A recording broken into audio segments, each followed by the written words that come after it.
Hey, this is Laurent Aliev, and today we're going to talk about bond.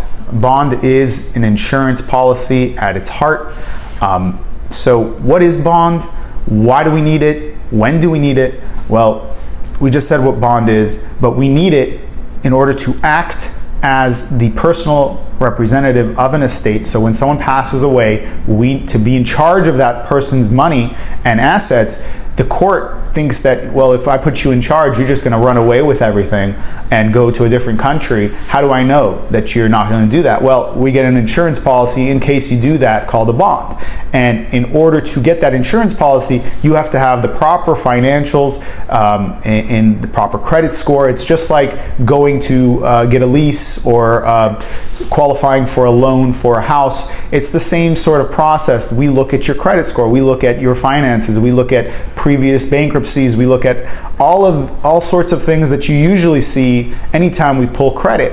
And if you qualify, that means that you are in good financial standing, and the bonding company and the court is more likely to trust you and appoint you as opposed to other people who may request the same powers. So bond is incredibly important. Sometimes you don't need bond, and when you don't need bond, when the will or another document says no bond is needed.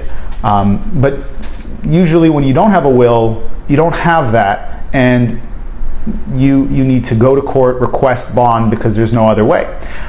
You could also have all the beneficiaries, which means that the beneficiaries of the estate, the beneficiaries of the person who passed away, all say, we forget about bond. We're going to waive it. If you get a waiver, great. You don't need bond anymore.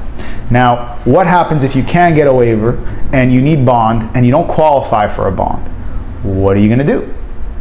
Well, at that case, you have other options, right? You could do something called limited authority, which requires you to get a minimum bond. I believe it's $20,000 as of this year, and it's usually easy to qualify, and the bonding companies more freely give that out, but it also limits your ability to do certain things within that probate.